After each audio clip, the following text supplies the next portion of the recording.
वो देखती क्या है कि भाई आखिर ये लाए क्या मोटरी में, जो गमछा में बांधे हुए थे तो लाए क्या। जब खोल कर देखी तो उसमें बेशकीमती सोने, हीरे, मोती, पन्ने जड़े रखे हुए हैं। बड़ा खुश हुई। तब तक महाजन भी आ गया और महाजन की पत्नी बड़ा खुश, कहे कि धन तो पर्याप्त है, हम लोग का तो बड़ा आनंद हो गया। जीवों पर किया हुआ दया और योग्य व्यक्ति को दिया हुआ दान ये कभी नहीं होता है बाँव, अर्थात यह व्यर्थ नहीं जाता है। यह एन केन प्रकारेण मनुष्य को पुनः लौटकर प्राप्त होता है, अर्थात एन केन प्रकारेण किए हुए उपकार जो प्राणी है, जिसने उपकार किया है उसका कल्याण होता ही है। आइए इस संदर्भ में हम आपको एक छोटी सी कथा सुनाते हैं। एक महाजन की कहानी है कि वह सदैव यज्ञ आदि कर्म करता था, दान आदि करता था और इतना यज्ञ दान पुण्य किया कि करते करते था तो वो बहुत धनी, पर करते करते उसका धन धीरे धीरे बहुत समाप्त हो गया, कम हो गया और वह गरीबी की ओर चला गया। इतनी गरीबी कि अब उसको खाने के लिए भी नहीं था।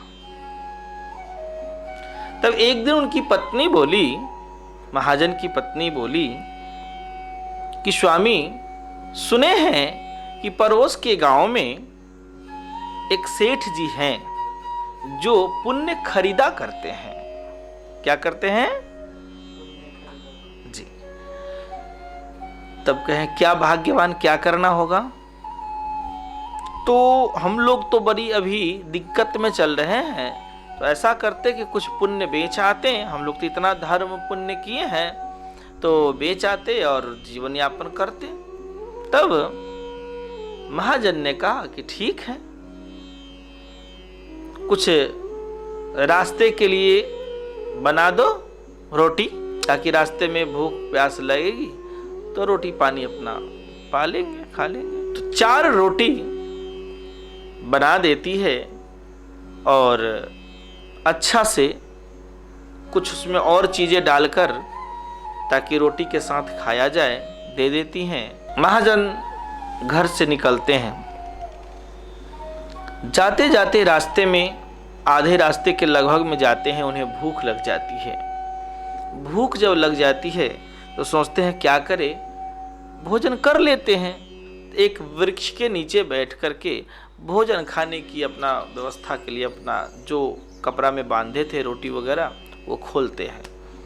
खोल करके जैसे ही खाने को जाते हैं कि संजोग से एक कुतिया आ जाती है। कुतिया के साथ लगभग 4 बच्चे भी थे। अब देख करके उस महाजन के तरफ देख करके कुतिया जो है मैंने एकदम आर्त भाव से कि मैंने हम बहुत भूखे और कमजोर भी थी और भूखी भी थी।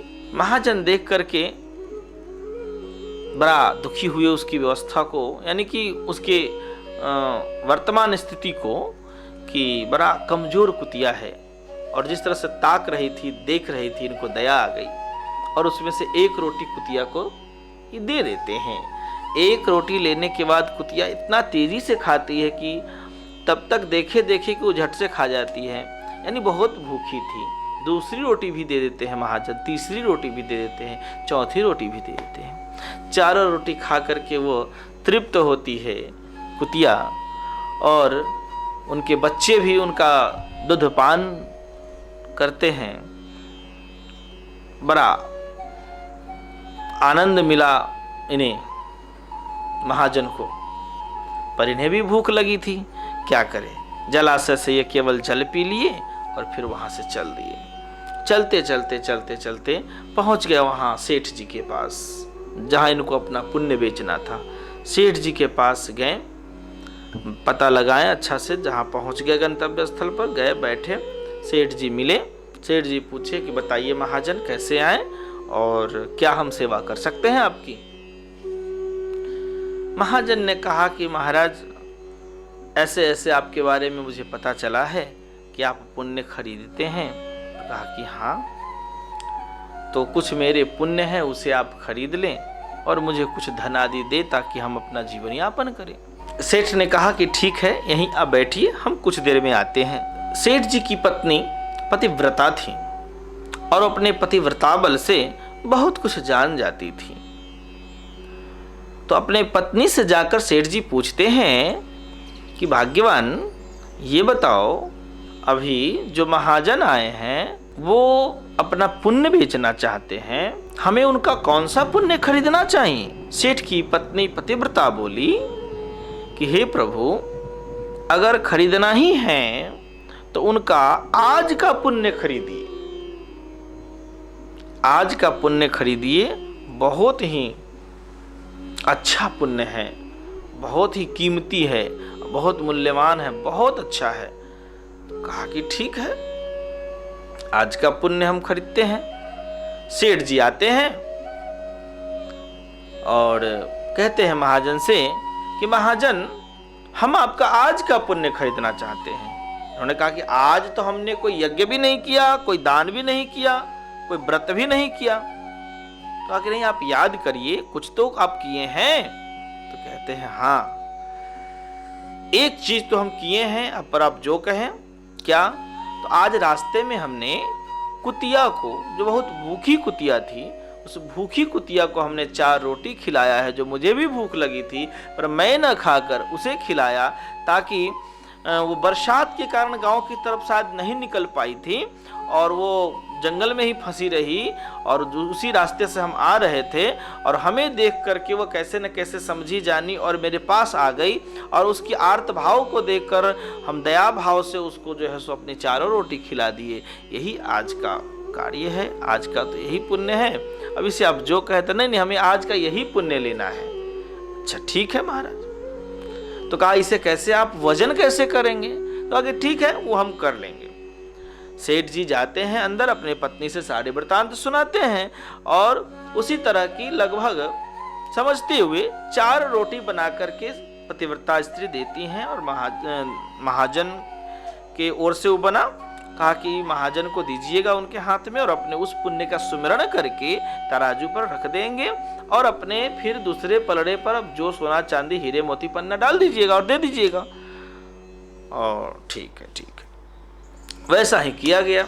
जब एक पलड़े पर उस रोटी को रखा सुमिरन करके महाजन ने, और फिर दूसरे पलड़े पर सेठ ने अपने संपत्ति को रखने लगा, कुछ हीरे मोती, कुछ पन्ने, सोने चांदी जेवरात जब डालने लगे तो उसमें वो डालते जा रहे थे, पर वो पलड़ा बराबर नहीं हो पा रहा था। वो रोटी वाला पलड़ा ही भारी था, नीचे दबा हुआ था, वो ऊपर उठ नहीं रहा था, बराबर मात्रा में हो नहीं रहा था। ऐसा देख करके महाजन ने कहा सेठ से कि सेठ जी छोड़ दीजिए, हम पुण्य नहीं बेचना चाहेंगे। ठीक है, आपकी जैसी मर्जी, नहीं बेचे। फिर अपना रोटी जो सुमिरन करना था जैसे करके अपना रखे और फिर रोटी दे दिए। फिर उसके बाद जो भी प्रक्रिया उनकी थी पुण्य की अपना करके और सेठ से विदा लेकर अपना चल दिए।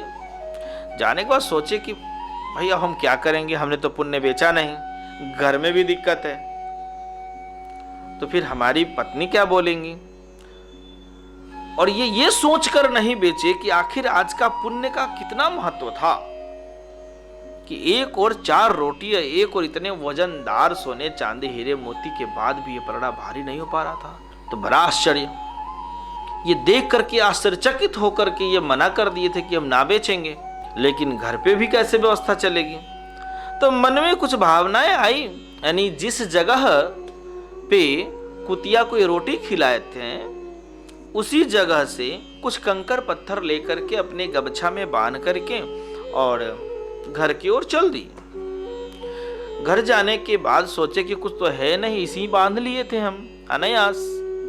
तो घर में रख दिए और बोले कि देवी हम जा रहे हैं मंदिर, दर्शन करे आते हैं भगवान का, तब हम जो है सो भोजन करेंगे, कुछ बनाना।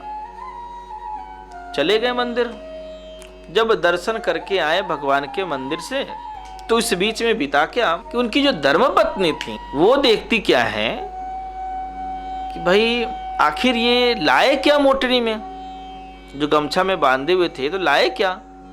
जब खोल कर देखी तो उसमें बेकीमती सोने हीरे मोती पन्ने जड़े रखे हुए हैं। बड़ा खुश हुई। तब तक महाजन भी आ गया और महाजन की पत्नी बड़ा खुश, कहे कि धन तो पर्याप्त है, हम लोग का तो बड़ा आनंद हो गया। तो कहा कि कहाँ क्या आनंद हो गया देवी, तो ऐसे ऐसे आप लाए हैं ना? तो कि हम तो कुछ लाए नहीं। अरे वो मोटरी में जो बंधा हुआ था गमछा में, क्या दिखाओ? देखे तो वास्तविक में बहुत धन संपदा था।